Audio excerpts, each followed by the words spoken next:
Hello, everyone. I'm Jaboria Scott, a leadership coach and management consultant. Welcome to the best place for entrepreneurs and corporate professionals who want management tips to lead your teams towards business success. Today, we're talking about the top things that I'm leaving in 2024 and taking into 2025. I saw this trend on YouTube about leaving things behind and starting things new, and I absolutely loved it. So I thought I would try making a video on things I'm leaving in 2024 and taking into 2025 with a twist related to leadership from my perspective. It's basically tips for how to reinvent yourself in 2025, the leadership edition. So here goes. The first thing that I'm leaving in 2024 is overextending myself. In the past, when I tried to do all of the things and be everything to everyone because I was the boss, it didn't lead to anything but busy work and burnout. Child, please, I could write stories about it, but that's neither here nor there. What I'm saying is that if you're holding any kind of leadership position in business, it's easy to get stuck in the trap of, if you want something done well, you better do it yourself. But the truth is, easier and healthier to share the workload. This is especially true if you're an entrepreneur. When we try to take on too much because we want to support our teams or because we want to show that we're a team player, it can kind of backfire when we take on that much. Here's the downside of overextending yourself. You might send a message that you don't trust your team to do a good job and that you're the only person that can do the task well. And I'm sure that's not what you're trying to do. You're not trying to send that kind of message. The second downside of overextending yourself is that when you don't share the workload, you prevent other people from demonstrating their skills, and you may prevent them from learning a new skill and increasing their knowledge base. The third downside of overextending yourself is that when you don't delegate, you can't focus on the higher level tasks that you're actually responsible for as the manager or entrepreneur or leader.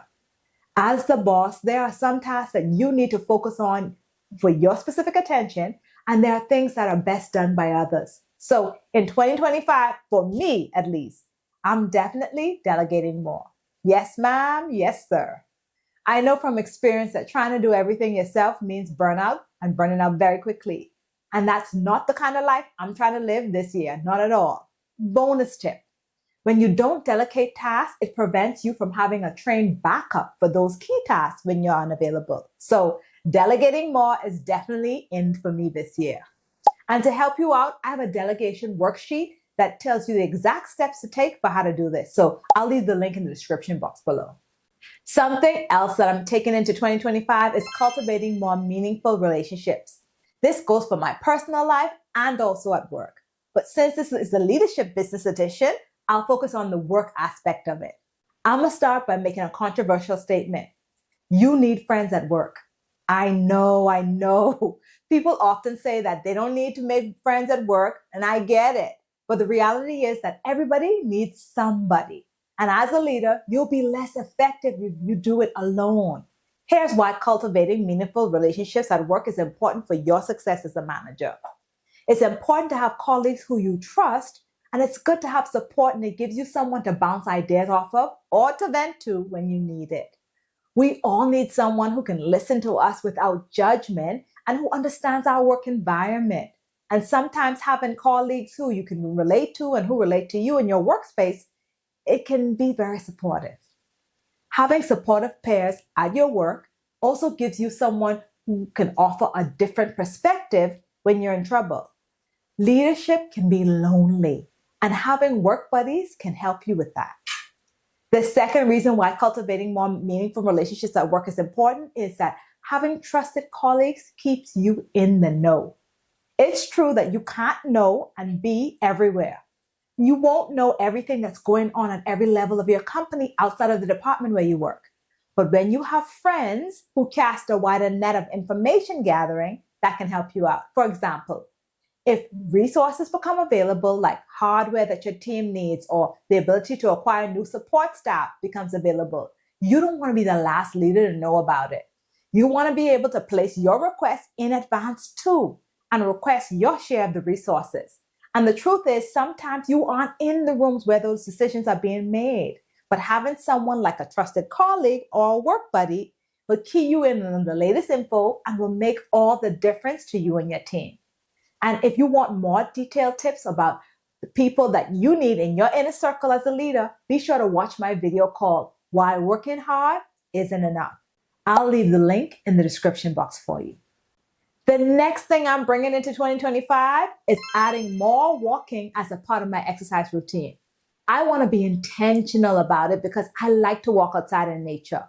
Walking outdoors gives me focused time to think while I'm walking. I get inspired through my thought process. That's how I came up with my mini course ideas. I created a slew of mini courses for managers just by walking outside. I also have more time to listen to personal development books and podcasts during my walks. And it's a great way to get my steps in without feeling like I'm actually doing tough exercise. And if you're looking for something to listen to while you get your steps in, you can check out my YouTube playlist of leadership tip videos to help you out. I know, shameless plug, right? I had to do it. Let's get heart healthy this year, y'all. That's my goal. So that means that an out for me in 2025 is definitely a sedentary lifestyle. If you have a desk job, then you know what I mean. So set a timer so that you can get up from your desk and walk around some. Let's get those steps in, y'all. Put a walking emoji in the comments if you plan to walk more this year too. The next thing I'm leaving in 2024 is less scrolling and more reading. Don't get me wrong, I absolutely love reading, but I get caught up with the endless scrolling as I unwind after a long workday, just like everybody else. When I say I want to focus on reading, what I really mean is that I want to be more intentional about narrowing my reading focus specifically towards entrepreneurship and how to scale my business. I had a reading list for 2024 that I didn't get all the way through, so I plan to do a better job of it this year. Comment below and let me know, what are you leaving in 2024 and taking into 2025? The last thing that I'm leaving in 2024 is processed food. Yep, I said it. I want to practice better health and wellness in terms of better food choices and more whole, healthy, nutritious food. I think that I do a good job now, but I can always do better. Things like improving my gut health and being more selective with my food choices are really important to me. I know that better food choices will fuel my brain and body for work that I want to do. Even though I'm not one of those people who enjoys meal preps, I know that I do better and make better choices when I plan my meals. And if you're anything like me, when you're busy, you eat what you pack or when you're at work. Whatever I pack, I eat it. So a packed lunch is a sure way to keep things healthy. And to be honest, even though I don't like meal prep, I can at least create a healthy grocery list so that there are at least some healthy options when I do eat something. You know that meme that says the unhealthy version of you who has to prepare the meals gets mad at the healthy version of you who did the grocery shopping? Yeah, it's normally like that. So set those goals and get working. Those are my top tips for how to reinvent yourself in 2025. At least that's what I plan to do. And that was so much fun. Thank you for joining me on that journey. Now, if you're watching this video and you want to discover what your personal leadership style is, take our free What's Your Leadership Style quiz. And based on your quiz results, we'll send you an action plan with tips from top leaders so that you can show up and show out as a leading authority in business. The link is in the description box below. Also, don't forget to like, subscribe, and share this video with a friend. Click the notification bell as well, because in my next video, I'm going to talk about how YouTube helped me level up to build my dream business. As always, have a great week, be kind to yourself, and thanks for watching. Goodbye.